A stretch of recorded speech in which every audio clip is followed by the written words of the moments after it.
Bueno, cordial saludo, mi nombre es Jorge Andrés Vaquero, hago parte pues, de la Universidad de la CUN, de la Corporación Unificada Nacional, y pues en este momento pues hago la presentación sobre la que nos implica pues el tema de planeación estratégica, basados en el texto de los horizontes estratégicos de planeación frente al COVID que tomaron pues los diferentes países de América Latina.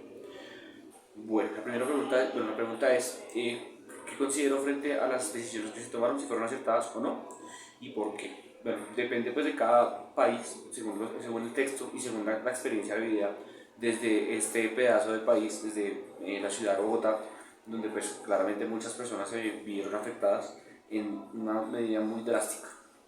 Empezando pues por el tema pues, de los eventos, que fue lo primero que se canceló, y lo último en volverse a reanudar. Creo que fue la industria más afectada y golpeada por esta situación.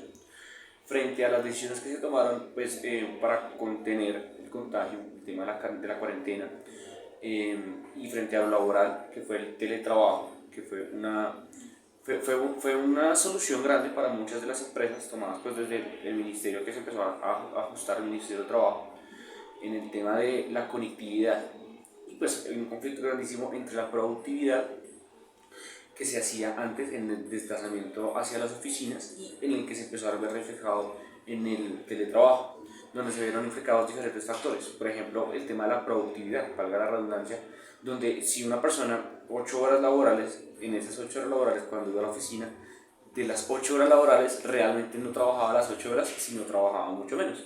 En cuanto a transportes, desplazamientos, llegadas tarde, idas al baño, tomar diferentes tipos de situaciones. Entonces, en esa perspectiva, algunas empresas se vieron beneficiadas desde lo operativo, desde lo empresarial, y las personas, principalmente los trabajadores, pues empezaron a tener diferentes tipos de dificultades frente a su tema de salud mental, ya que pues era algo muy extenuante y muy raro, muy extraño, trabajar desde casa. Entonces, pues mi aporte como tal es que fue la controversia de que lo laboral y la productividad se vio seriamente afectada por el tema pues, de trabajos virtuales desde computador. Por otro lado, otro sector que se vio beneficiado fue el tema de los domicilios, el tema de las comidas, el tema de la alimentación y pues el tema pues, virtual. Básicamente fue un auge muy interesante que hay que ponerle mucha atención. Mi perspectiva como tal de la situación, eh, yo trabajo en eventos, me vi seriamente afectado, pero pues vi otras maneras de empezar a desarrollarme y a adaptarme a la situación, puntualmente con eventos virtuales. Frente a las decisiones que tomaron algunos de los países, puntualmente depende mucho de las personas. Por ejemplo, en Argentina tuvieron unas medidas muy interesantes frente al tema de los impuestos.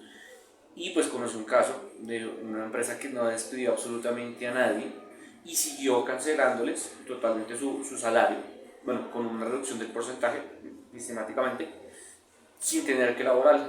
Los dejaron en casa, no los pusieron a laboral y le siguieron pagando el salario.